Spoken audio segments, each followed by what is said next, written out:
Can you hear me? How are you today? Good morning, Lynn. How we doing? Doing good, coach. I'll tell you what, your Bison offense exploded for 38 points against Morehouse with Tariq Starks leading the way with his legs and his arms. Talk about what sparked the Bison during last week's New York City Classic matchup. I think just the accumulation, just working to get better, Lynn. Honestly, I think that was the focus this week, was not the opponent, not, all those things. It was just getting on us getting better and doing some of the things that we want to make sure we're doing in this offense a little bit better. We got a lot of youth outside on the perimeter right now and a lot of new faces and fitting pieces. So it's slowly coming together. But that's what we wanted to see, was just progress of us, coming together and playing a little bit better offensively, and we kind of got those results. And we were able to still play a lot of guys within that too. So that was really good for us. Well, this week, we got another classic coming up. This week, it's the Truth and Service Classic against Hampton, a rivalry game with a lot of energy and excitement leading into this matchup. The Pirates are coming off a tough double overtime loss to A&T. What's the game plan heading into this matchup? Same. I mean, it's truly the same. Obviously, we understand the ramifications of the rivalry and it being a rivalry game, and all those type of things, and how important it is to our following, our alum, our fans, and all that good stuff. But for us on the inside, it's truly about just getting better. Football is a sport of accumulation, right? The accumulation of practice reps, game reps, and just continuing to trend on the upward trajectory of getting better. So that's what this week is for us. And if we continue in that process of building and getting better, we think we'll be in position to win a football game. But that's what you want to do, is build and win, build and win, build and win. So that's what this week's for us, is for us to keep building, keep getting better, and hopefully it'll put us in position to win a big time football game. It's going to be a big one. Thanks so much, Coach.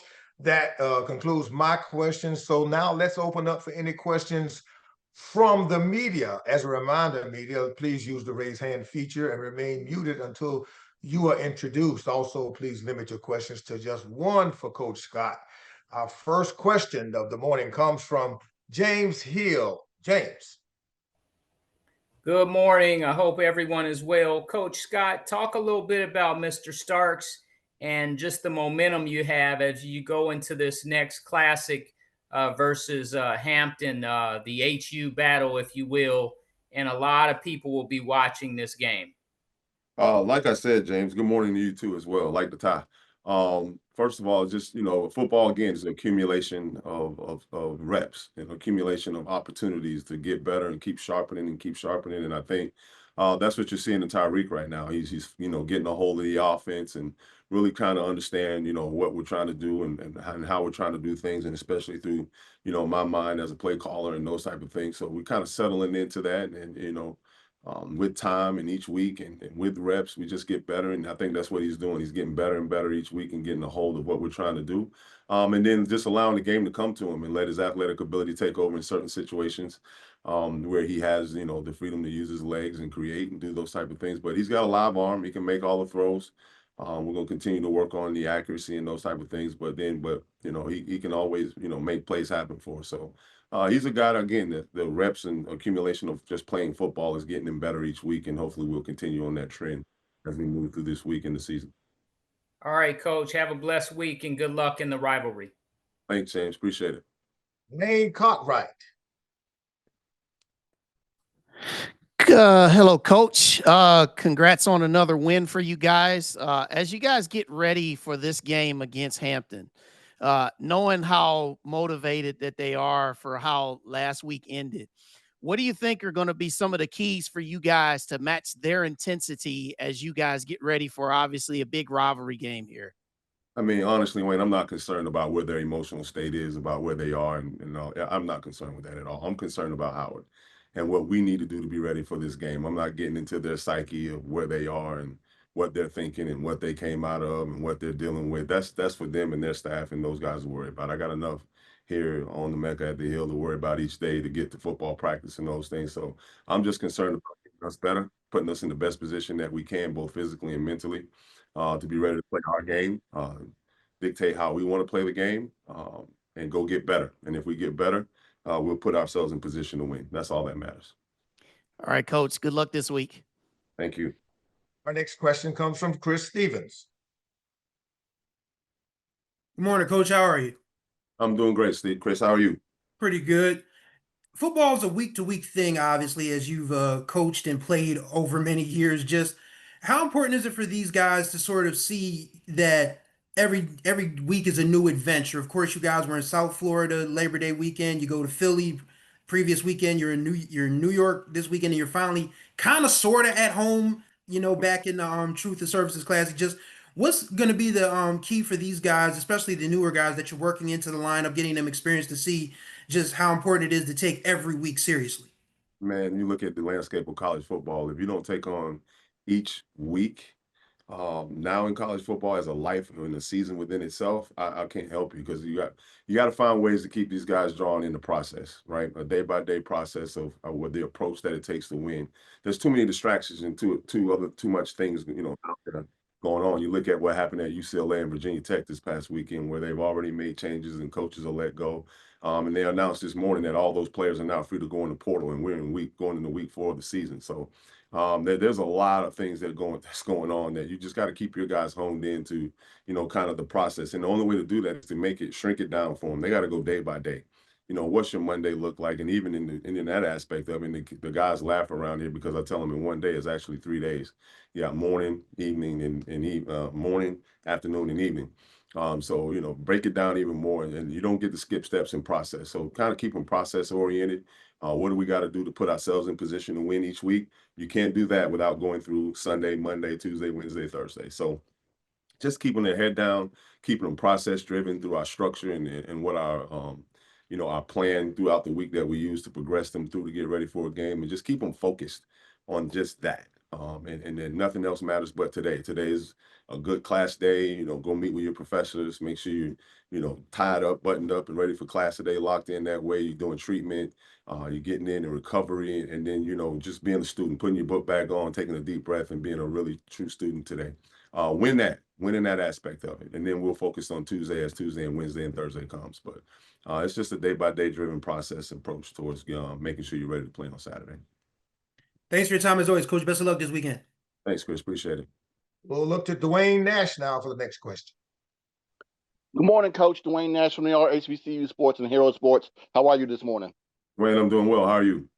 I'm doing pretty good, Coach.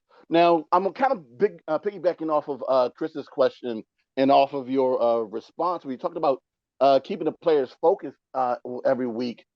And I know it's kind of cliche to talk about rivalries.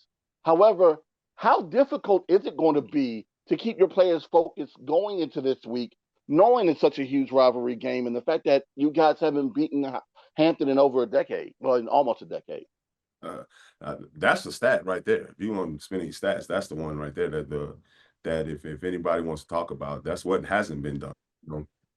Fortunately here, we've been blessed. We've had a lot of things that hadn't happened at Howard, that has, right? A Celebration Bowl, some conference titles, and kind of coming back and beating a FAMU and doing those type of things. And we haven't beat Hampton.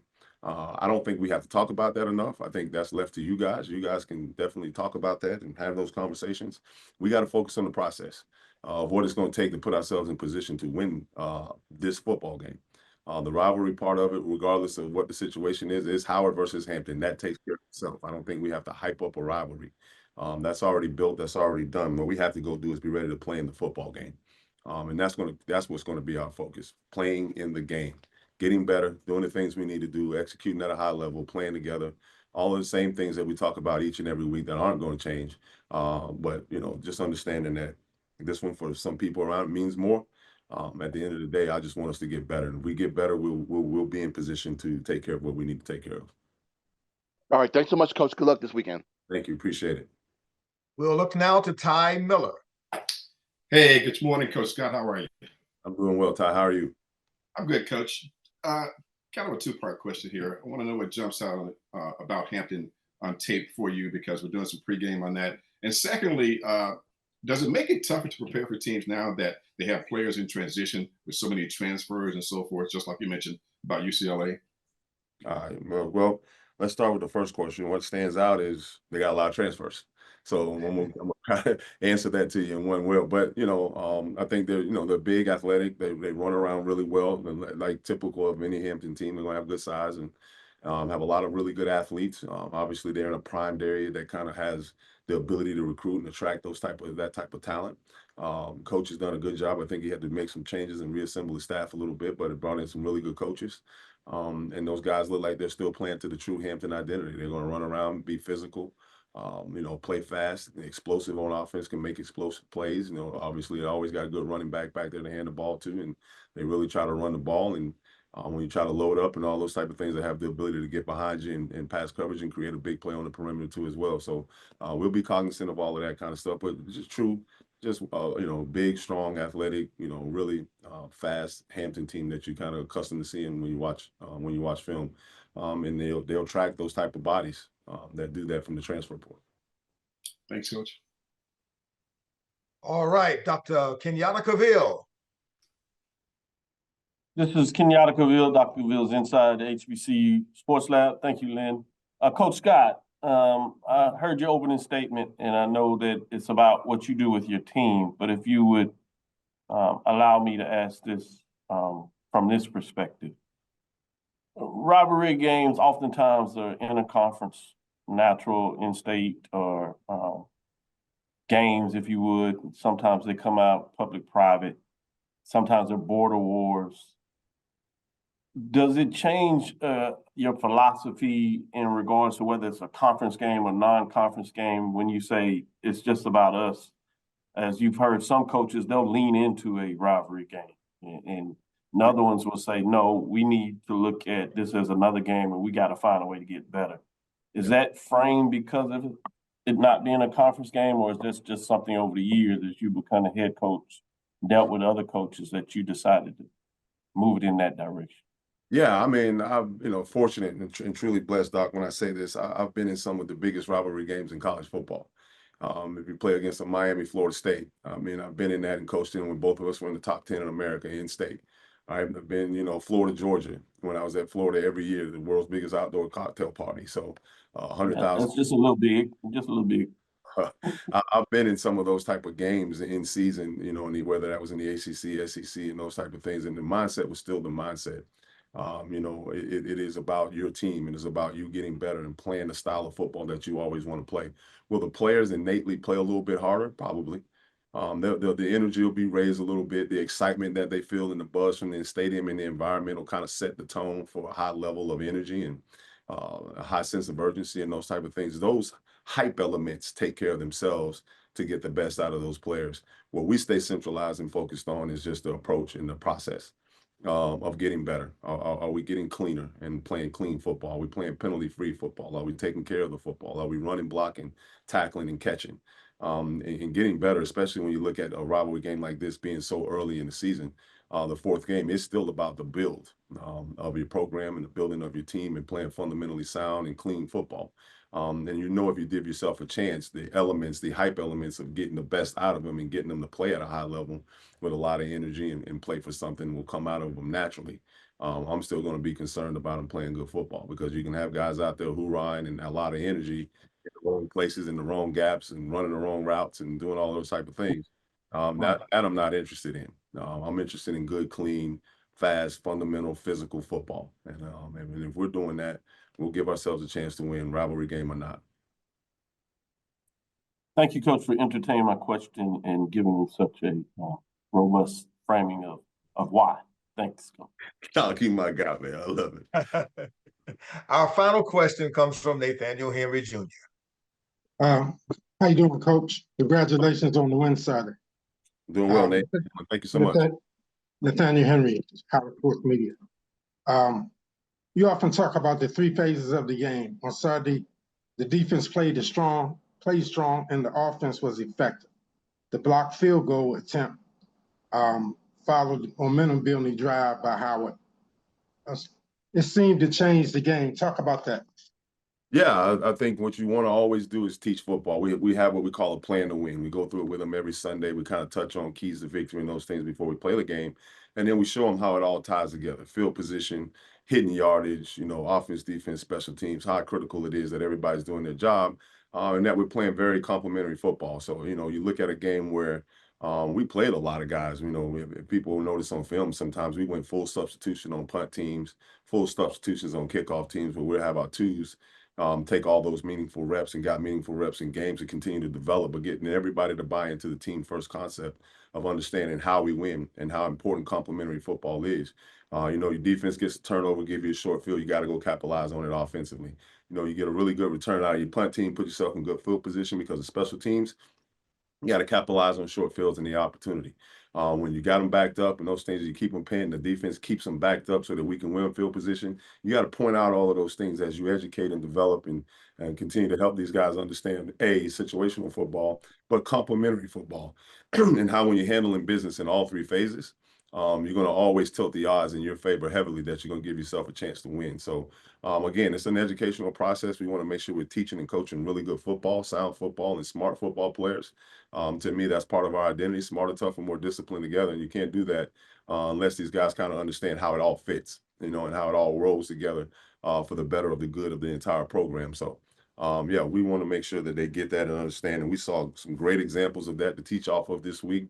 And we did that, you know, by being able to permeate it through the team by playing a lot of guys. So we had a lot of young guys in there as a second or third guy on offense, defense, or in the special team. So to play as many guys as we did, I mean, I think we traveled 75 up there and probably well over 65 got a chance to get in the game, 66 got a chance to get in the game and see some form of action. So just continue to develop the, you know, the bottom third of our roster and developing our roster holistically. Then we're going to need some of these guys as we go down the stretch. Ain't no doubt about it. So you have to really, you know, give them an opportunity to teach and coach them, but get them out there, let them feel the fire, let it feel what it's all about, so that you can teach those type of things. But that's kind of where we're at with that. Yes, sir. Thank you, and good luck this weekend. All right, thanks, Nate. Appreciate it. Okay, that concludes all of our media questions. Coach Scott, thanks again for joining us. Best of luck this weekend. For those of you out there, it's Howard versus Hampton in the annual P&G Truth and Service Classic, better known as the Battle for the Real HU. That's Saturday, September 20th at Audi Field in Washington, D.C., 4 p.m. kickoff. Thanks so much, Coach. Now let's turn our attention to Durham, North Carolina for our next interview with the North Carolina Central head coach, Trei Oliver. Good morning to you, Coach Oliver. Good morning, Lynn. How you doing this morning? I'm good. I know you are too, because the Eagles put together one of the most complete performances of the season last week against Fayetteville State. Walker Harris led the way with a balanced offense, and the defense forced a lot of turnovers.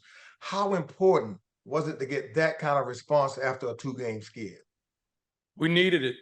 Lord knows we needed it. It's been a while since we lost two back-to-back here, and that was rough on us. But, you know, first and foremost, the crowd came out. I thought we had an unbelievable crowd. Atmosphere and energy was electrifying. And I thought the guys played well once we settled down. You know, I thought that Coach Hayes and Fayetteville State had a great game plan coming in. They were going to possess the football and try to keep our offense off the field. And we only had one possession in the first quarter. So, you know, once we got a chance to get rolling a little bit, I thought our offense was relatively efficient. And Walker, you know, had a big day. We still had way too many drops with that receiving core. But I thought defense took a step and played better this week. We did, you know, create some takeaways, and we had a score on defense. So, you know, it was good to see us improving in all three phases. Very timely performance, because one of the biggest rivalries in HBCU football comes this week with the Aggie Eagle Classic. With A&T always being such a tough opponent and coming off an emotional double overtime victory, what's going to be the focus of the football team as you guys head into Greensboro? Well, first of all, we got to it's going to be a physical ball game. It's going to be a very physical football game. Both teams probably going to try to, you know, establish the run. But I think one of the most important things, we have to control our emotions. And we talk about thermostat mentality, not too high, not too low. And we know they're going to make some plays, but we just have to stay composed and can't get too excited. But it's going to be a good ball game. I think that, you know, obviously it's not the same team that we played last year. New coaching staff, and we're very familiar with those guys. And I either coached with them or coached against them for quite a few years. But it's going to be a great ball game, man. Great atmosphere. And folks, y'all probably need to come to Greensboro, check this one out. It'll be a good game. Okay. All right, Coach. Those are my questions. Now let's hold on for questions from the media. Now, as a reminder, please use the raised hand feature and remain muted until you're introduced. Also, please limit your questions to just one for Coach Oliver. Our first question of the day comes from Wayne Cartwright for Coach Oliver. Coach Oliver, congrats on another win for you guys. I know that you guys are excited about this week and getting the opportunity to face a familiar foe. But this is not just a foe. This is also the guy who's coaching on the other side is a great friend of yours and all of that. So what does this week mean going up against Coach Gibbs and, you know, obviously the whole experience with that? Absolutely nothing. It's about North Carolina Central, North Carolina A&T. That's what it's all about. Obviously, yeah, Gibbs is a close friend of mine, very close friend, but it's our first time facing off as head coaches. But, you know, we've seen each other quite a few times over the years. And, you know, I'm excited about the game, obviously, the matchup. But Coach Gibbs and I have nothing to do with this. It's about the two universities, you know, having a competitive game. I expect nothing different from your answers, Coach, but good luck to you, man. Looking forward to seeing it. Yep, thank you. Dr. Kenyatta Cavill.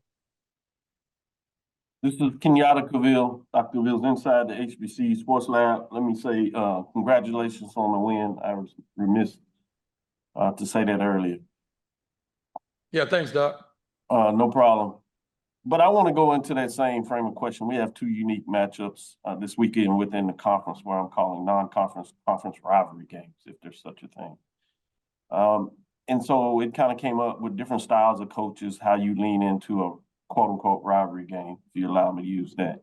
What in your DNA or philosophy has you squarely say, yeah, this is a rivalry game and we're going to get it on, we want to get it done, versus saying, this is just another game. Obviously, you need to do that and you want to get your team better. Where does it come from your makeup to treat it the way you do, if I'm reading it right? Well, you know, we don't want to make it bigger than what it is, but obviously it's a huge rivalry. You know, both schools hate each other. And I hate to use that word, but it's true. You know, they do not like us and we do not like them. So, you know, we're going to go out there and we're going to try to handle business, and it's going to be physical, like I said. So we're going to go out there and pass licks, and I'm sure they're going to try to do the same. But it does, as far as them not being in the conference anymore, that doesn't carry any weight as far as anything's concerned. I don't care where these two schools meet up. It could be a Burger King parking lot or Walmart. You know, it's going to get intense. So, but we're definitely looking forward to it, and I'm excited. I can tell, Coach. I appreciate you entertaining my question. Have a good one. Good luck this weekend. Yep, thank you. Next is James Hill. Coach, I hope you and everyone on campus are well. How are you, sir? I'm well, James. How are you? I'm blessed. I'm blessed. This rivalry, talk about your earliest memories of the Eagles and Aggies. And this is a big game, and it's got a tremendous history. I mean, we could probably go back. Well, my freshman year, '94, was my first taste of the rivalry. And, you know, we played in Carter Finley Stadium over at NC State against these people. And that was my freshman year. I got a chance to start, and there was probably 50,000 people there. But it goes back, man. You go back to the 80s when the two basketball teams had it out. I think it was on CNN. It was a huge brawl back then. But, you know, I don't condone that. We don't want any fighting or anything like that going on. But it's a heated rivalry, and it's going to get physical out there. Have a blessed week. Good luck. Yeah, thanks, James. Okay, Dwayne Nash, it's your turn. Dwayne Nash from the Yard, HBCU Sports and Hero Sports. How are you today, Coach? I'm well, Dwayne. How are you? I'm doing pretty good. Well, first off, I have to start by saying, contrary to popular belief, I'm an Aggie, but I love you, Coach. I love you, Coach. You know that. That's probably why you ain't got your camera on. Well, I mean, outside of the fact that I need a haircut right now, it's pretty bad right now. I don't want to show the world how I look right now. It's pretty bad. But I do have to ask, knowing your history with within this rivalry, especially with your history with the past coaches, is there a different approach, or do you approach this game differently based upon who's been on the other sidelines? Because I know that your relationship with Coach Washington was a little bit better than it was with Coach Brown. And now, of course, you had a coaching relationship with Coach Gibb.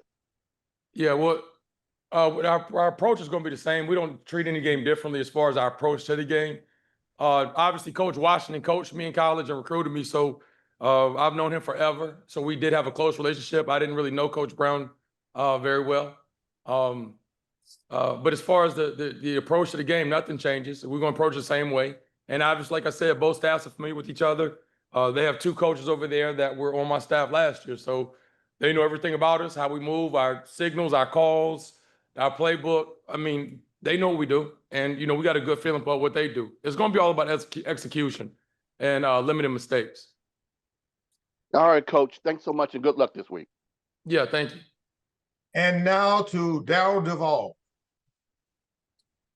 Hey, Coach, how you doing this morning? I'm well, Darryl. How are you?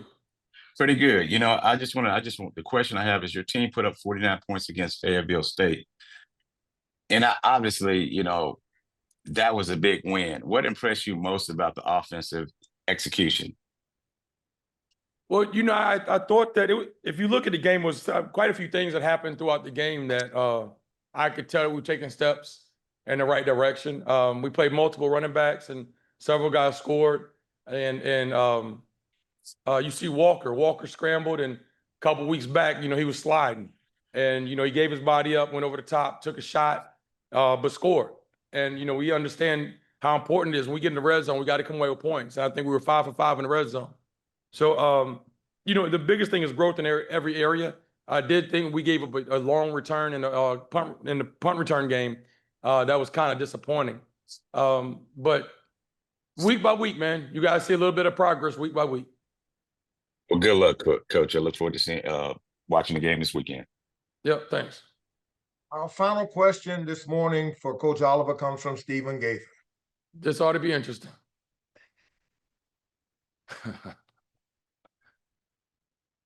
Always got to make it interesting, Coach. How you doing today? I'm well, Stephen. How are you? Doing well. The end of the game, end of game scenarios are always interesting, especially in rivalries. Obviously, we know the history with you and Coach Gibbs. But as you said, Aggies and Eagles, during the game, y'all don't like each other. So how do you feel about handshakes? Or is there a guarantee that there's going to be a handshake at the end of this game if it gets very chippy as rivalries can get, or will you guys kind of measure that temperature? As long as I'm the head coach at any program, I'm going to shake the coach's hand that's across the field. I don't care what happens. We had a situation a couple years back, and it got chippy during the game, and I wasn't comfortable with the team shaking hands, so I sent my team to the locker room, but I went across the field and shook the other coach's hand. So I'm going to protect our brand. I'm going to protect my university, my kids. I'm not going, if it's a situation where it got chippy, the teams might not shake hands, but I don't care if I win by 100 or lose by 100, I'm going to shake the man's hand. And not to mention, that's Coach Sharon Gibbs. That's my dog. So I don't care what happens. Me and him going to shake hands. Or I'll be chasing him around the field, one. Appreciate it, Coach. Good luck this week. Yeah, thanks.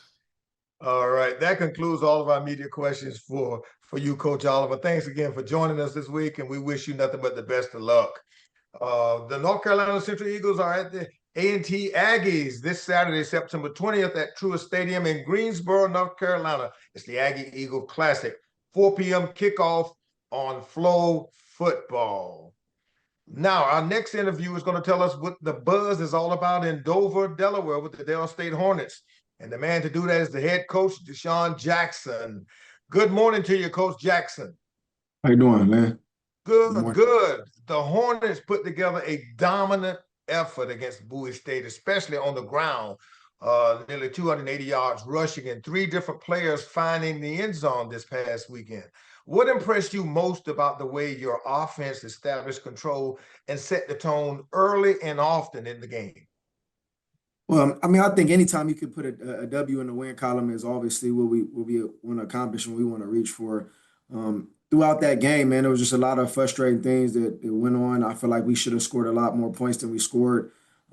So I'm definitely I'm happy about the win, but I know we can do a lot better. And, I encourage my guys to go out there and play football, the right way. And we're continuously making penalties and making bonehead mistakes, and it's going to cost us. We're going to get in some games where, that bonehead and that selfish ball is going to affect us. So once again, I'm happy about the win column. I'm happy we was able to stack 2 wins back to back, but it's just a lot of things we still need to clean up and my expectations where I think we need to go and where we want to go in the season. Okay, well, looking ahead now to St. Francis, you'll face a team known for being tough at home and strong defensively. What's going to be the key areas of focus for the Hornets as you prepare going into this road game? Well, man, it's going to be a tough stretch for us. We have three consecutive games on the road. We're up for it. Obviously, we look at one game at a time. But coming to St. Francis, they came in our home field last year and beat us. So we still remember that, even though I wasn't here. I remind my guys of everything that happened in the past, and we keep that on our shoulder, we keep that on our mind. But we'll prepare. We'll do everything we need to do this week to put our body of work out there Monday through Friday, and we'll get ready to go down there in St. Francis and play on Saturday, man. And we're looking for a huge outing again for us. Okay, Coach, that's it for me. Let's now get ready to take some questions from the media. As a reminder, please use the raised hand feature and remain muted until you're introduced. Also, please limit your questions to just one for Coach Jackson. Our first question of the day comes from, let's see who we're going to get. Let's see who we have here. Let's pull up Wayne Cartwright. Wayne. Hey, Coach Jackson, congrats on a second straight win for you guys. What I just want to ask from you today is, with 3 games, you talked about being on the road here coming up, but with these 3 games that are coming before you get into the MEAC, can you just give us a broad picture of where you and the staff are looking to get this team in terms of its development? You talked about penalties, but offense, defense, special teams, can you just give us a broad view of those particular areas? Yeah, man, we came into this season obviously knowing we had all the odds stacked against us, right? We came out, we did, always go back to the recruiting in the offseason. We spent a lot of time in trying to change this culture around, and we feel like we identified that.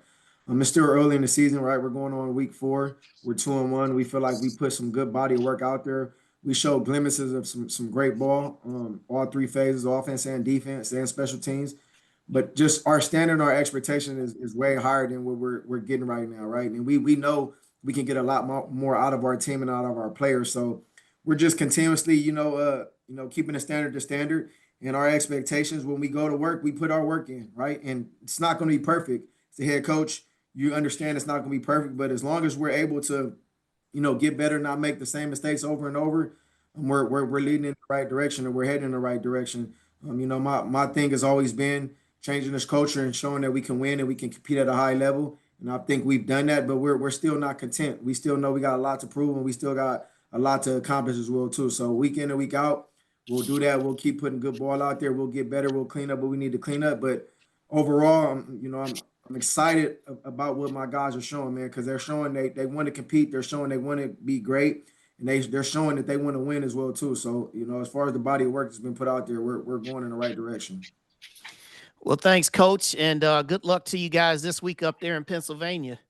Yes, sir. Thank you. Over to you, James Hill. Good morning, Coach. I hope you and everybody at Delaware State University are well. How are you, sir? Hey, James, I'm doing good. And yourself, man? Awesome. Talk a little bit about continuing to build this program. It's already a winning culture, even though it's early, 2-1 as you head into St. Francis. Just talk about the Hornets way. Yeah. Well, the Hornets way is simple, man. We want to be physical. We want to outlast our opponent. We want to be violent at the attack. And, we want to compete at a high level. Everything we do in practice, we compete. We're getting our young guys developed. It's a lot of young guys that we're depending on to play major roles on our team. And, for us, I think, just the morale of the team's been the past 2 years, the spirit of, guys really having talent, just but not having hope, I think was the biggest thing. These guys were looking for the pressure that I'm putting on them now, the expectation that I'm putting on them now, the standard. And, over time, you see, man, guys just continuously buying into the process. And, we have a strict process. We have a strict routine, and the standard is the standard. No one's belittled or above the standard, right? We all have to fall in line and, figure out your role. And, every man to a T has to play their part, because in order for us to have the success, it's going to take everybody. So, we have a next man up mindset mentality, regardless if, we lose a guy to injury or somebody, gets in trouble off the field. All my players at any given time know once your number is called, you have to be ready and prepared. So, our coaching staff, myself, we're doing a great job of getting guys prepared and, when their number is called, they'll be ready to go out there and show up and show out. Good luck this week, Coach. And thanks. Let's go inside the HBCU Sports Lab with Dr. Kenyatta Cavill. Appreciate it, Lynn. Kenyatta Cavill, Dr. Cavill's inside the HBCU Sports Lab. Good morning, Coach Jackson. Hey, what's going on, Doc? How you doing? I'm doing well. I wanted to ask you, based on playing the game at multiple levels, your personal mindset in regards to playing through the game. You talked about some of the mental errors, mistakes, and the need to get better, and how if they continue, there might be a game here or there that it cost you. Can you give me some experience your thought process of the various teams that you played in, why some teams may catch that early on, while it may take other teams a little more time to cultivate that, where you just seek to reduce those mistakes, whether they're penalties or just untimely things that happen? Yeah, I just think a lot of it is self-inflicted wounds. You going throughout the course of a game, we're honest and realistic. Yes. There's going to be penalties that are going to be called, right?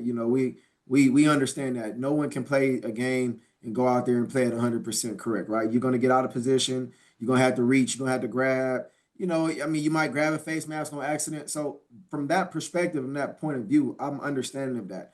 The things I think we need to clean up is after the whistle, pulling a guy's face mask, headbutting your opponent, extracurriculum activity that's unnecessary, that's at that point your mind is being taken over and you're not thinking about the team, you're thinking about yourself.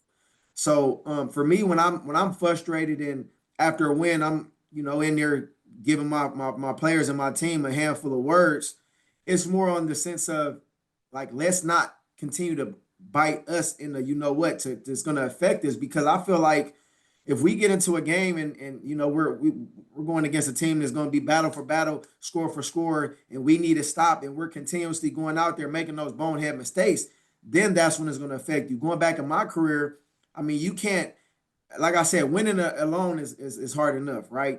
Everything has to go right for you to win at this level, college football, in the NFL, right? So for me, if I know how hard it is for us to go out there and win a game, I'm not going to do anything that's going to affect or jeopardize us to win the game. We work so hard. We put so much time and effort during the week, all these man hours, all these running gashers. And then I go out there and make a bonehead mistake just because somebody got under my skin or somebody said something to me and then pushed me over the limit. That's the things right now that's challenging for us and our team. And, I'm just hounding on them day in and day out. And like you said, hopefully it transitions earlier than later on, and we get it out the way now, because once you get into conference play, every game matters, and every game matters now. It's not to say I don't care about non-conference games. Every game matters because I want to win, and I'm a winner. So, I just hope my team understands that. I was pissed off after the game, and I have the right to be, because it was 30-7. It was 30-7 at halftime. We only scored 6 points in the second half. And in all honesty, I feel like it should have been more than 30 points in the first half. So as a coach, that's my expectations. And I feel like my team understand that when we go back and look at film. This is the reason why I'm getting on y'all butts. This is like, and it shows, and they're like, you know what, you're right, coach. So they're starting to understand, and they're picking it up, and we just got to do a better job at just being disciplined. Appreciate that, coach. Take care and good luck this weekend. Thank you, boss. Up next is Dwayne Nash. Good morning, Coach. Dwayne Nash with the Yard HBCU Sports and Hero Sports. How are you this morning? Hey, good morning, man. I'm blessing yourself. I'm doing good. Listening to you in your past interviews this summer before the season started, I noticed that you were very knowledgeable about your team's performance before you got there. Did you have any feelings or emotion after matching the previous regime's win total over 2 years in just your first 3 games? And also, I noticed that you also seem to have a philosophy of motivating your players based upon the team's performance against a particular team in the past. Can you discuss that philosophy and how that works for you guys? Yeah. First off, before I even really took this job on, just so you guys can understand the person and the character of myself, I wouldn't have jumped into a position like this with the magnitude of this position, not being 100% feet on land and locked in and engaged into the opportunity at hand, right? Taking this job, everybody in the world said, why would you take a job where they've won one game or 2 games in the past 2 years, right? They went 1-11 both games. For me, that's a challenge, man. My life, my career, everything I've accomplished has always been a challenge for me. So when I really sat down to analyze and view this position, it was just something that just motivated me to say, you know what? I like starting at ground zero. I like having nothing to build into something because that process makes it feel more worth it in the end, right? So going back to the season that they had the past few years, like even just last year, they won one game, right? They was in 6 games in the fourth quarter and lost. Well, not even in 6 games. They was winning 6 games and lost in the fourth quarter in all 6 games. To me, you can identify that. You know, when times get tough, what happened? You quit. You're not in shape. You're not well conditioned. Your mental is weak. I mean, it's just so many things that you can attack on. Why do you guys get to the fourth quarter and all of a sudden just give up and, you know, tuck your tails, right? So in my career, I was able to identify that because I had great leaders, great men around me that didn't allow us to get content, never got comfortable, regardless of you up 60 points, you down 30 points. Like you got to have that mentality until that lady sings at the end of the game is not over, right? So that's our mindset and in our work and our details. That's what we preach, you know, and nothing in life you can't have success if you don't put the work in, first and foremost. So I'm a firm believer. You work hard, you get your results, right? The philosophy of me, you know, having the mentality where regardless of the circumstances, we will have success. That's my message. I mean, you have in life, if you believe in something, it's possible. And that's just my message. The impossible is nothing to me. So, I mean, that's transitioned over to the players now because you have guys that have the talent, but you never had anybody to, you know, be on them for all the little things. They was able to get away with so many things that I'm not allowing them to get away with, because if I allow them to get away with it on the football field, then guess what? It's going to transition into their daily lives. And when they become fathers, husbands, brothers, sons, and I just can't do that on my watch. Thanks so much, Coach. I like that answer, man. Good luck this week against Yes, St. sir. Francis. Thank you. Next question comes from Andy Walter. Hey, Coach, how are you? Hey, man, I'm good. And so how you doing, Andy? All right. Hey, like you said, you got 3 road games coming up. Yeah. What is the challenge of playing on the road, and how do you want to see your guys handle it? And first up, I mean, we're 0-1 on the road already. You know, we went down to University of Delaware. We feel like we put up a decent performance. Obviously, it wasn't good enough. So, you know, that's been my message. I met with the team yesterday.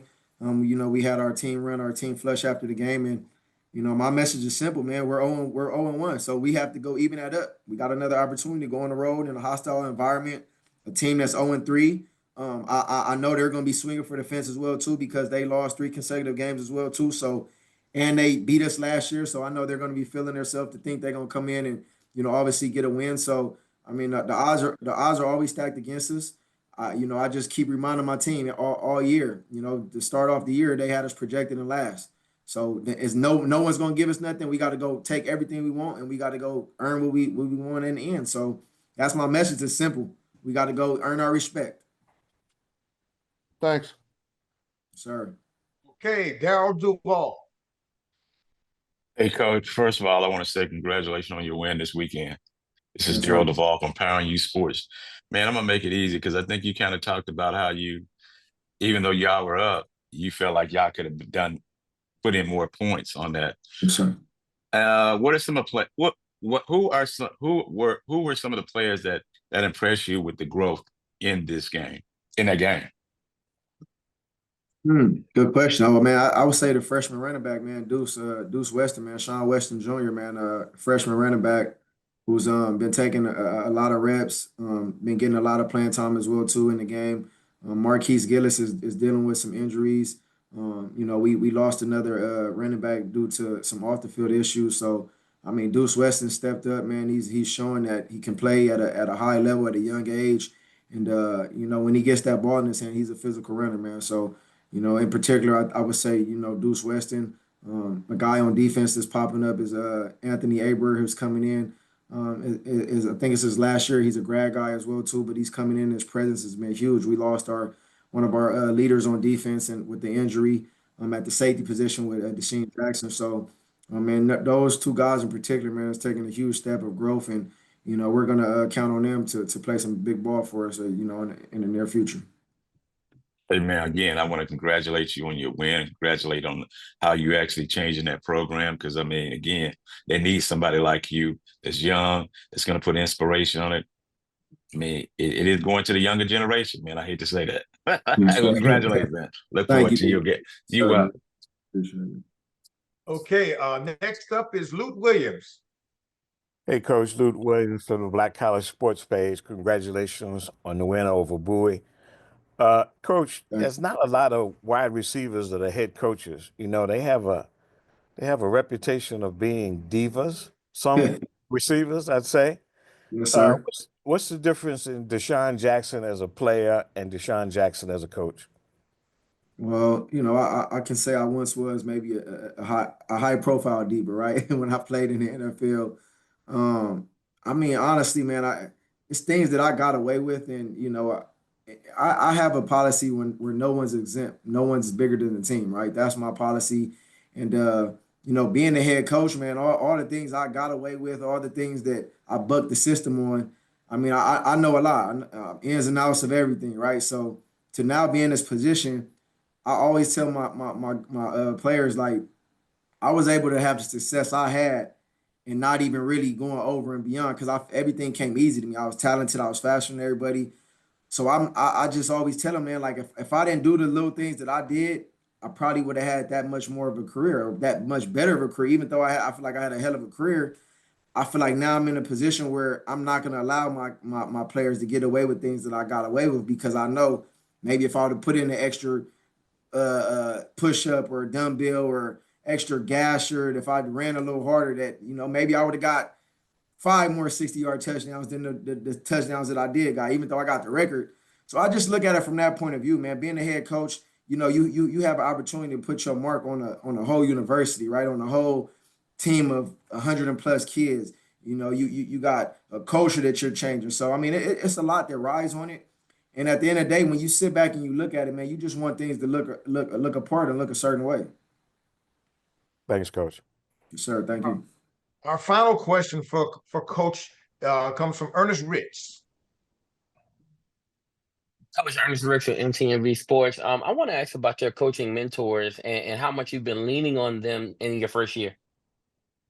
Yes, sir. How you doing today?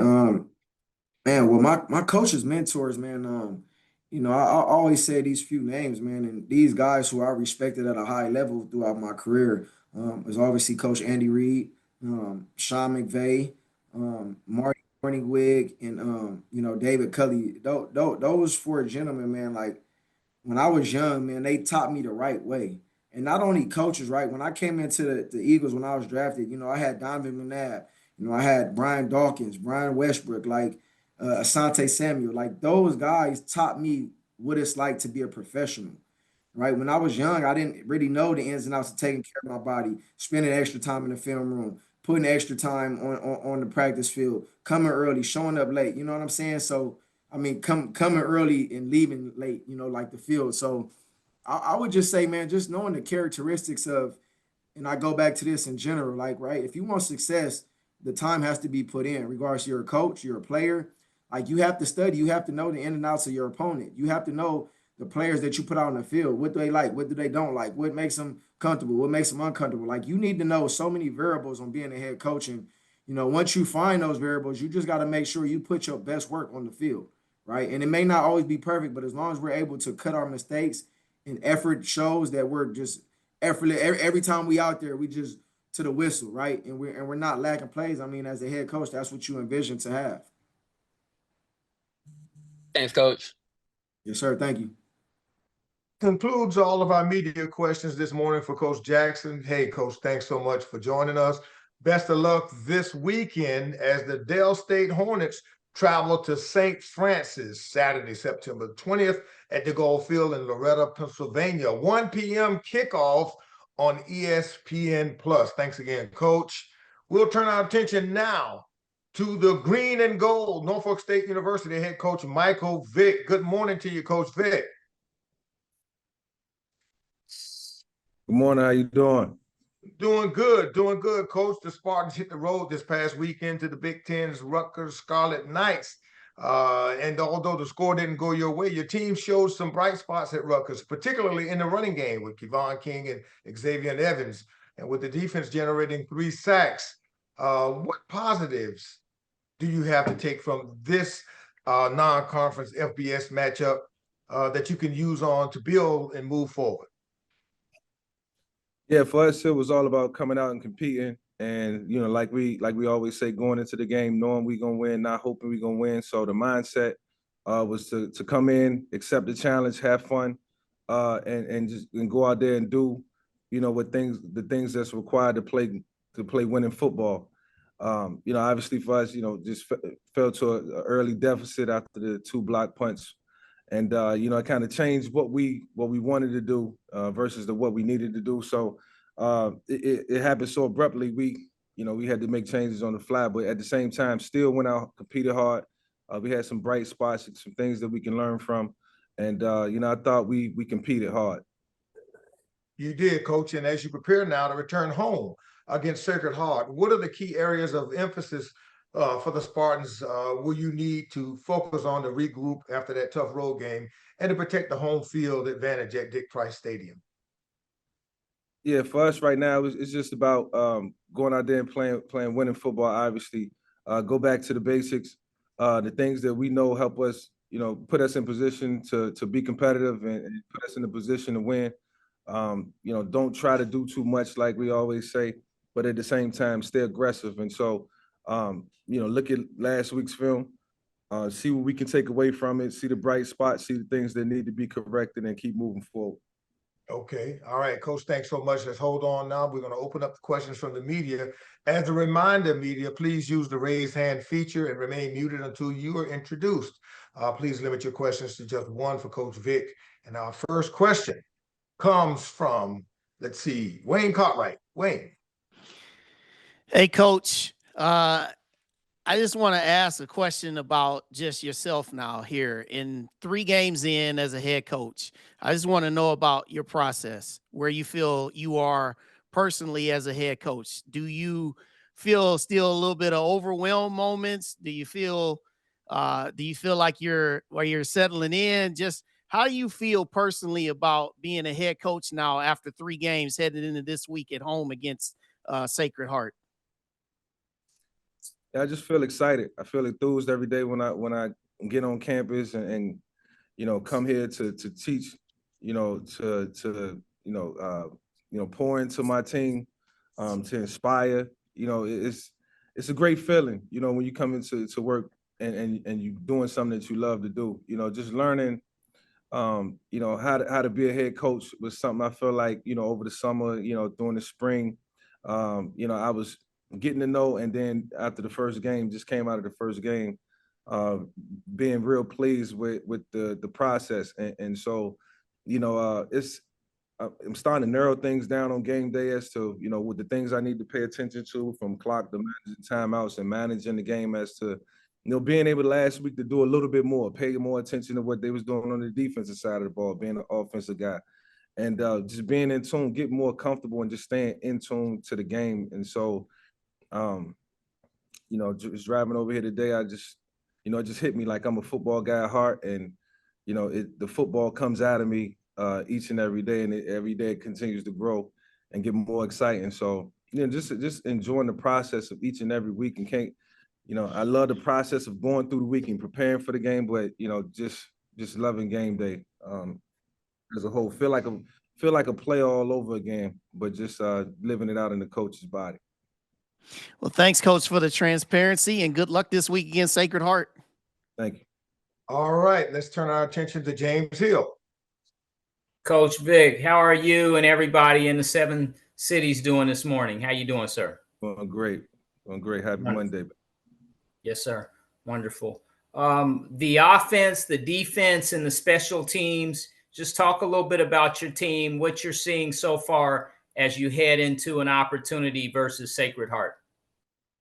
Yeah, starting with the offense, I feel like we had some flow last week. You know, definitely wanted to get better in the run game after, you know, we didn't do so well against Townsend. I think the last couple of weeks we've gotten better in the run game, and doing things that we're supposed to do there. You know, obviously want to continue to get better at that, continue to stress pad protection, pass pro in terms of blitz pass pro, being able to pick up the blitz. So pass protection has got to be at a premium. We want to keep working on that, keep working on the looks that we've been seeing, going back and watching, you know, what teams have been doing to us, and trying to anticipate what they're going to try to do and what their thoughts may be.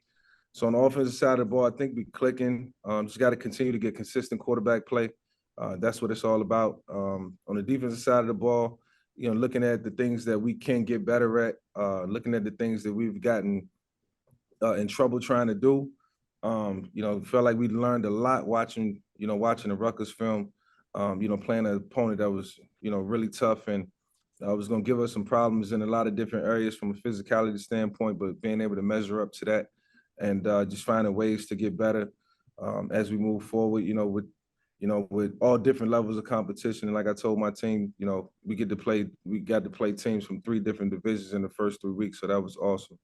So I think that'll help us moving forward. Special teams wise, I feel like the first couple of weeks, Townsend, Virginia State, our special teams shined in so many different areas, from kickoff return to punt return, blocking kicks, blocked a couple field goals last week versus Rutgers, only to have 2 punts blocked last week. And so got to tighten that up. Outside of that, I thought the special teams has been amazing. We lost some of our key guys on special teams, so we got to find ways to compensate for that. So in all 3 phases, I feel like we're getting better. Last week, it was a great test. All right, so how are you? Okay. Are you still in line? Yes. Thank you, Coach. Have a blessed week. Yep.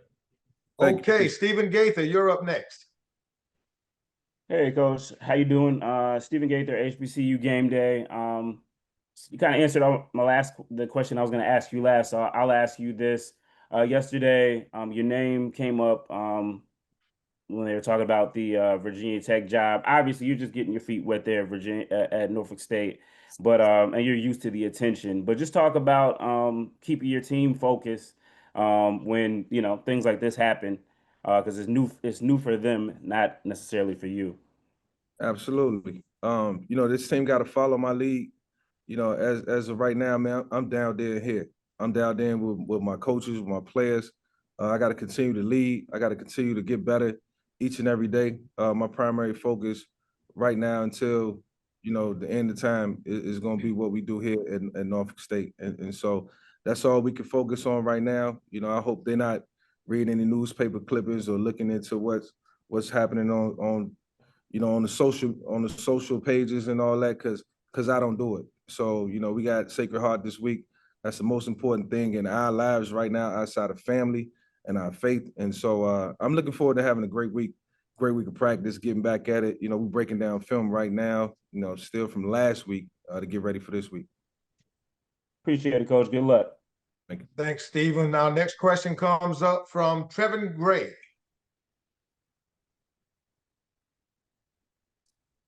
What's going on, Coach? I was originally going to ask about VTech, but I'll transition and just talk about from the Rutgers game. Obviously, it's a big Power 4 game. You talked about it being a measuring stick game, basically, for what you guys were looking to do this season. What did you take away from that game in terms of, I guess, would it be in a measuring stick? What did you see that you could take away that you want to continue, especially this week with Sacred Heart? Yeah, I wanted to go into this game and, obviously it's going to be a test of our character, as a football team, but, our discipline as well. I think in all phases and everything that we did, for all the good and all the bad that happened, our penalties was down. The last thing we could do against Rutgers is go out there and beat ourselves and not give ourselves an opportunity.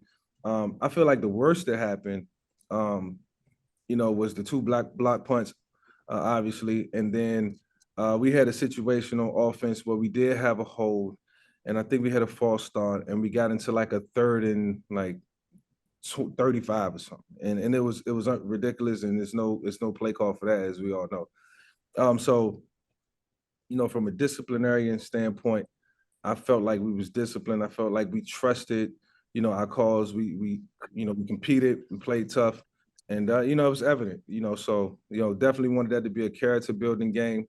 And you know, I'll see this week as we go through the week how much the players took away from it. I have to gauge that just in conversation, just in, their output in practice.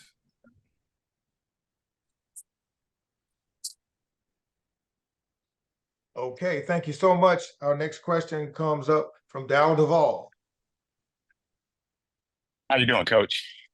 Hey, how you doing? Pretty good. Hey, Coach, I just want to just real quick talk about the with the score this past weekend. What takeaways do you have from that game? What positive takeaways do you have from that game? Yeah, the positives I take away from the game, as we was just watching a few minutes ago, is that we did some really nice things on defense. We did some good things on offense. I think, you know, we stood up to the challenge. Did we win every battle, whether it was a one-on-one battle, it was a two-on-one battle, or did we make the right decisions at all times, or make the right throws? I wouldn't say yes to everything, but I would say that it's a lot of things to build on in terms of what we're seeing on film. And so, you know, it's just little keys here and there, and you know, always teaching, you know, on anticipation and being able to see things before happen and anticipate things before happen. That's what football is all about. And so I think, you know, just getting to know my defensive coaches and watching, you know, from all phases, you know, I'm learning a lot, which is helping me from, you know, coach's perspective, and, you know, obviously being a former quarterback, being able to see things that's translating as I'm asking more questions and as I'm learning more, and try to get those things to translate onto the field. So we have a group of young men that we want to continue to challenge. You know, they all have ambitions of doing great things in life, from a football perspective and from a life perspective. So, you know, if we can get them to follow the blueprint now, then it'll, you know, it'll show up for them at some point. Well, Coach, thank you for taking the time out of your busy schedule. I just want to say, you know, congratulations on really changing the atmosphere of your school right now, to your team, and because they look up to you, man. And I think that's what they need, is people just like you to help them take it to the next level. Yeah, I love my players. Thank you so much. Let's turn our attention and toss it now to Kendall Lanier. Hey, Coach. Kendall Lanier, ESPN Plus. Wanted to ask you about who you've seen kind of step up as leaders on this team, especially against Rutgers, who kind of stepped up as the uplifting voice that you've seen so far. Yeah, I mean, obviously, you know, always, you know, lean on, you know, our veterans to be a presence. David Ojigba, you know, has really stepped up. Man, Makai Frisbee, Otto Combs, you know, these guys are stepping into major roles right now. Cam Thomas, DeSean Kendrick, you know, these guys are, you know, really coming into their own. And, you know, sometimes, you know, and I learned this from Andy Reid, sometimes, you know, players got to take things into their own hands, take matters into their own hands. We can't think for them all the time. We can only, you know, advise them on certain things and put them in the right positions. And then sometimes they got to be reactive and proactive as well.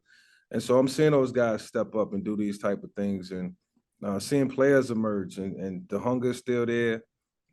We got so much to play for. It's a long season, and you know, we just want to break it down in, you know, 3-game increments now, and just try to get to, you know, just get to a point where it's satisfactory for us, you know, when we watch the film on Sundays. Thanks. Best of luck this weekend. Thank you. Our final question for Coach Vick comes from Perry Daniels. Good morning, Coach Vick. How you doing? Good morning. Super fantastic. Coach, DeSean Jackson talked about things that he got away with as a player that he won't tolerate in his program. My question to you is, what are some things that you got away with as a player that you will not tolerate in your program?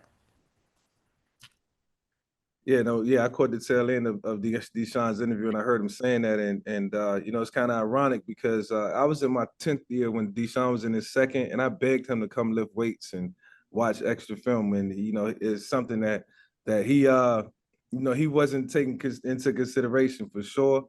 And if he would have, you know, he would have been even greater than what he was. And so, I laugh now because we both laugh at, the fact that, we asked these players to do things that, we didn't want to do when we was young. And I was where DeSean was at. My second year, third year, being a quarterback, I had to have different principles, and I had to do a little bit more. But I totally understand where DeSean is coming from in terms of, trying to push these guys harder than they've ever been pushed before. And so we don't know what standards they come from in terms of football or, how they being coached. We just only know our standards and what we want to implement. And so we can't do it any other way. Our job now is to motivate, inspire, push, and lead and do all those things that require young men to be great. Just not at football, but just at life. And so it's great to hear that from DeSean. And a lot of things that I didn't do, especially as I got older. Mine was as I got older. Not watching as much film as I should have, not eating right, and not getting the proper sleep. Those are things that we preach now and try to teach now. And so, you just hope that it's received well, and you'll know when you're getting the results. Thank you, Coach. Good luck. All right, thank you. Appreciate it. Coach Vick, thanks again for joining us. That concludes all of the media questions. Best of luck to you this weekend as you and the Spartans return home. There's a price to pay when you play at Dick Price Stadium Saturday, September 20th. It's Sacred Heart calling on the Spartans. That's a 4 p.m. kickoff. It's going to be on ESPN Plus. Now let's turn our attention and head down to Orangeburg, South Carolina for our next interview with South Carolina State head football coach Chennis Berry. Good morning to you, Coach Berry. How you doing there, sir? Hope all is well. I'm doing good, man. You put up 55 points in an exciting win over Bethune-Cookman. Ryan Stubblefeld's arm ought to be hurting him this morning, leading the way through the air and strong contributions on the ground and special teams. What impressed you most about all three phases of the football game and how they came together in that victory? Well, at the end of the day, to God be the glory, man. We found a way to win a football game. I mean, ultimately, that's what it's all about. I always say 50% of the teams in America went 0-1 yesterday, and 50% of the teams went 1-0. I'm just grateful to be on the side that went 1-0. But all in all, I thought our offense did a really good job, man. They moved the ball pretty much methodically down the field, pretty much the whole game, man. And that's what we've been looking for, to get the chemistry going in the run game, passing game, screen game. So this is what we get. All those things that are extremely important. So all in all, I thought we did some really good things. I thought defensively for the first about 24 minutes, 25 minutes, we played outstanding. I mean, we went up 27-0, and then things kind of turned for the worse a little bit on our defense side of the ball. But luckily, we kept scoring offensively, put ourselves with a little cushion to be able to win the football game. And I thought we improved drastically on the special team kicking game, because that's some of the things that's been hurting us the first two games. But I thought we really paid attention to, and we were very intentional about how we wanted to improve in the kicking game. And I thought we got better there. But all in all, we found a way to win the football game against a good SWAC football team. Old MEAC rival Bethune-Cookman came down here, prepared, ready to go, but we found a way to go 1-0. All right, this weekend it doesn't get any easier, does it? You face a ranked FBS opponent in South Florida who's played three of the top teams in America. What are your biggest challenges that you expect to face in that environment? And what will you emphasize to your team heading into the matchup? Well, as we know, we get an opportunity to play up. I just try to prepare my team just like I prepared them for the University of South Carolina. Just worry about us, man. Focus on us, the fundamentals, the footwork, and playing good, sound football. At the end of the day, yes, they're a really good football team, no question about it. I mean, they played Boise State, beat them pretty good. They played University of Florida, beat them pretty good. And then they lost this past week to University of Miami. Good football team, good program, no question about it, in the American Conference. But all in all, I got to focus on this football team, and we're going to compete. We're going to compete for 60 minutes. I have a group of young men that really believe in our process, what we're all about, how we do things, and they'll be ready to go down to Tampa, Florida, to compete against a really, really good University of South Florida football team. Coach, thank you so much. Hold on just for a second as we prepare to take questions from the media. And to the media, as a reminder, please use your raise your hand feature and remain muted. And let's make sure we keep our microphones on mute until we're called upon. Limit your questions to just one for Coach Berry. And our first question this morning will come from Dwayne Nash. Sure. Thank you. Good morning, Coach. Dwayne Nash with the Yard HBCU Sports and Hero Sports.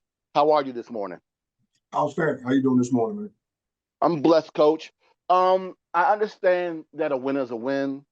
However, one thing that your teams coached by you don't seem to do is give up a ton of points. As a matter of fact, this is like the first time you're one of the few times your team or programs coached by you have given up at least 40 points in a game. How do you tighten this up with your defense going into this upcoming matchup facing South Florida this weekend?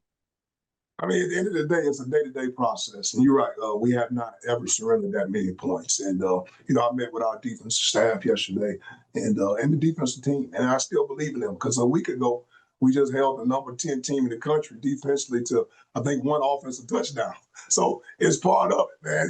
At the end of the day, like I say, I think we went up 27-0. They got a little comfortable, a little complacent. And that's on me as the head football coach. I got to do a better job of making sure that they stay focused the entire game and be locked in, regardless of who we're playing. We've never, like you say, never given up that many points. And we've already fixed it. We had great meetings yesterday, man. We had great practice yesterday. Guys are bought in. They still believe. I still believe in my defensive staff who does an outstanding job, my defensive players. But we got it fixed. We'll get it fixed. But another challenge this week, we go against another FBS program is very, very good on offense. Their tempo, they're fast, they do a lot of things. But I trust and believe that my defense staff will have our team prepared and ready to go. Great. Thanks, Coach. Have a good luck this week. Absolutely. Thank you. Take care. Up next for your coach is James Hill. Coach, I hope you and everybody in Orangeburg are well. How you doing, sir? Mr. Hill, how you doing today, sir? I'm blessed. Your ball club was able to score on the ground 5 different times, 5 rushing touchdowns. Talk about the running game as you head into Tampa this week and what you'd like to see with your club going into South Florida.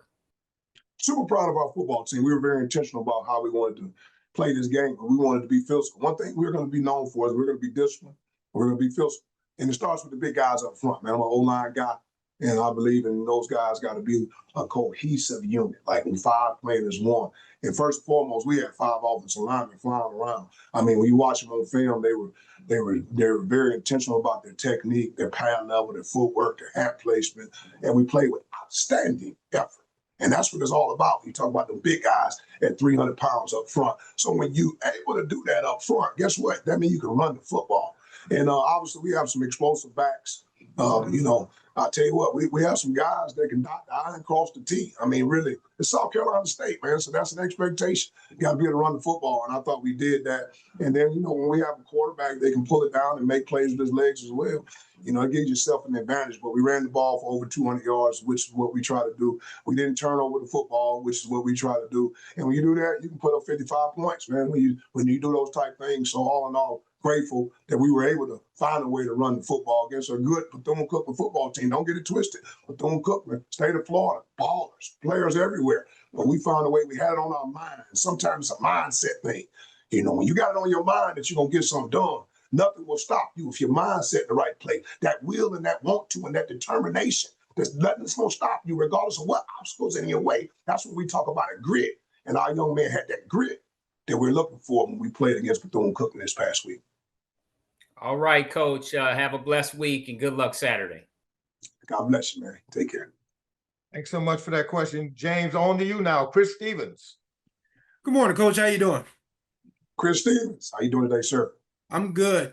As I talked to Coach Scott earlier this morning, it seems like every week in this game is an adventure. And last week was an adventure, probably several, you would say, onto itself. Just how do you keep these guys focused on the task at hand, knowing that a football game can kind of sort of change almost second to second? Like you said, you were up 27-0, then you end up winning 55-41. Just what is, the key to keeping your guys focused on the task at hand, getting the job done, and then say, all right, here's what we got to correct going into next week? Well, you know me, if anybody knows me, man, I'm a 1-0 kind of guy. Win the day, focus on the day, be the best you can be today. You can't control anything about what happened yesterday or tomorrow. Be the best you can be today. So again, just keeping them level-headed, man. Our team is a pretty much considerably very, very locked in football team. I mean, we got a lot of veteran leaderships. I was sharing with my guys, in pregame meal, how, I'm pretty locked in. I'm a locked in kind of guy. And on game day, when we got pregame meal, there's a certain way we're going to be in pregame meal. There's a standard on how it's going to look. But I kind of heard, our guys, our veteran guys kind of talking amongst, the DB table. And they were just locking in. They weren't talking about what's going on in the community, what's going on campus. They were locked in on tendencies of the opponent. So when I say we're a locked in team, for the most part, we're pretty much locked in team. But all in all, we're going to always be that way as long as, I'm the head football coach at any team I'm going to be a part of. We're going to be locked in. But like I say, man, I take any time things are bad, it's always on me. When things are good, I'm going to give love to my players and my coach. That's just who I am as a coach. But all in all, we fell a little short because I allowed my team to get a little complacent when we went up 27-0. But it'll never happen again. Just know that we don't do anything in this program. We learn and we're gonna grow from it. And again, we play a lot of guys too, man. When you look at it, when you go up 27-0, you want everybody to get a little burn, right? You want to get experience because it's a long season. And but all in all, I thought Bethune had a great plan. They did a good job of executing their plan. You always got to give credit to the opponent because they got guys on scholarship too. We sometimes we think, it's all about us. No, they got a good thing about Bethune-Cookman. Man, Bethune-Cookman has been a great football program for a long time.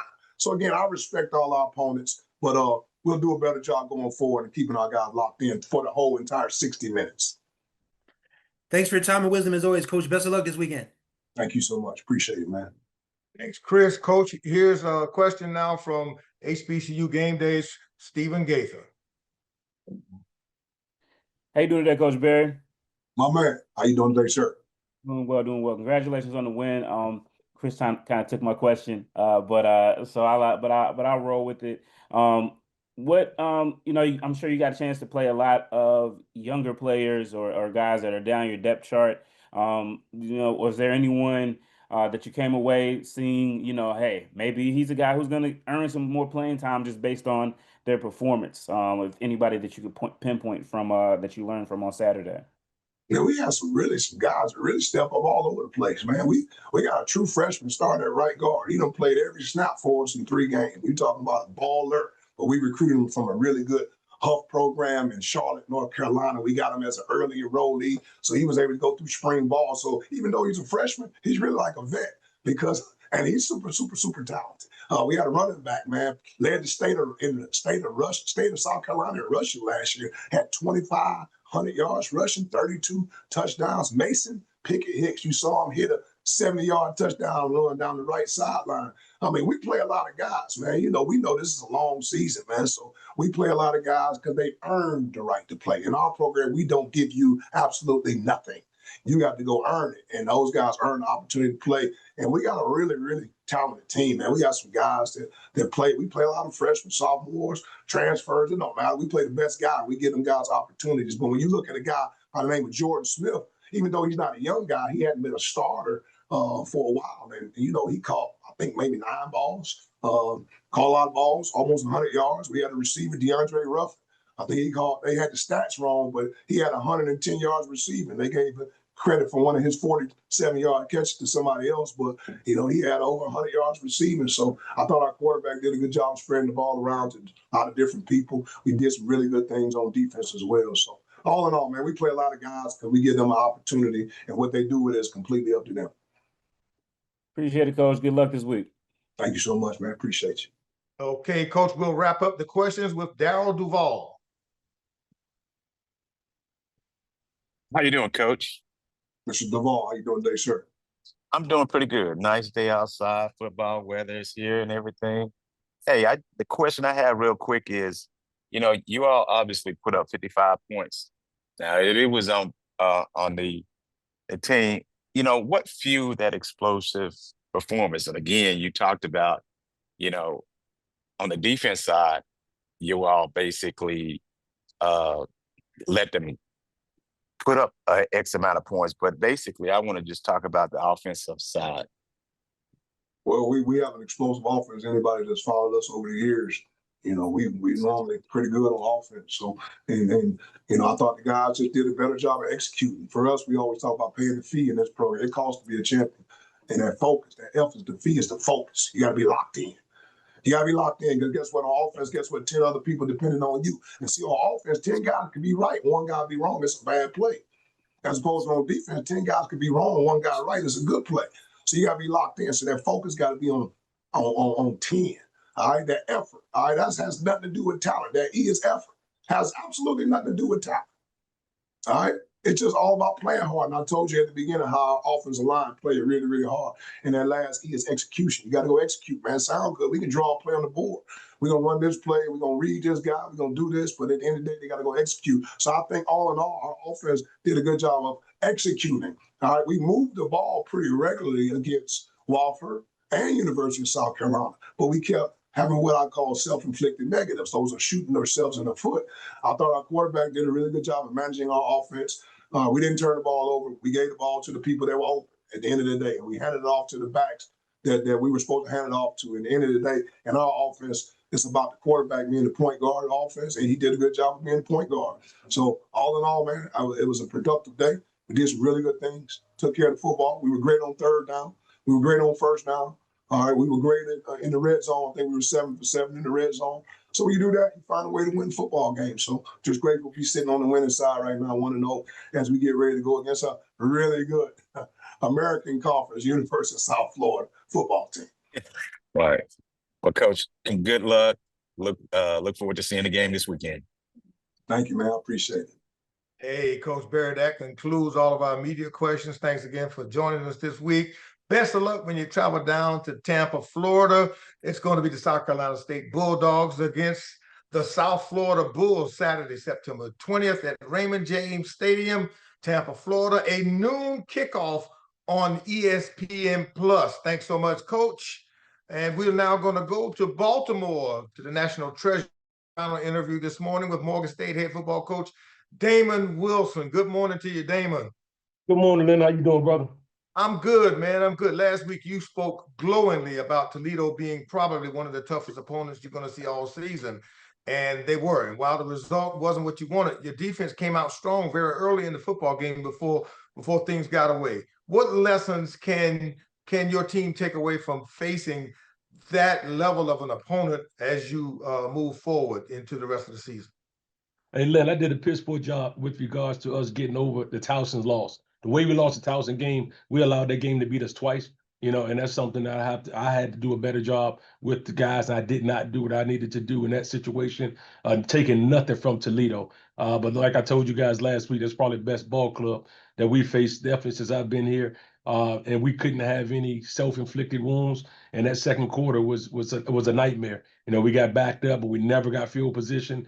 I mean, they scored 4 or 5 touchdowns really quickly and within a 20-yard deal. One thing I can say about it is the guys kept playing, and we played a lot of guys. I think we played 77 guys during the course of the game. So we played a lot of guys, but we did not execute well in any phase after the first quarter.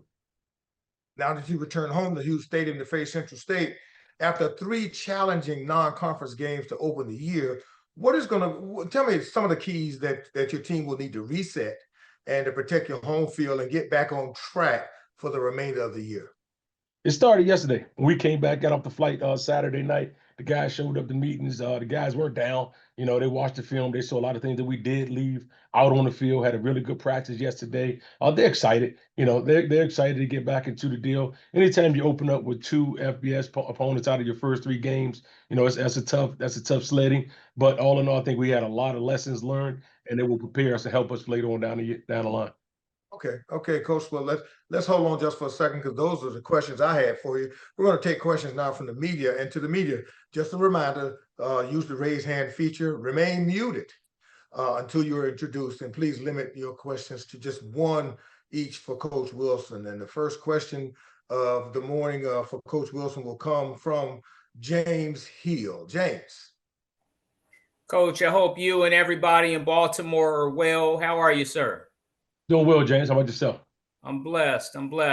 Central State University, Ohio, Marauder. When you think about that club, what are you seeing from them? And just talk about playing Morgan football versus Central State Marauder?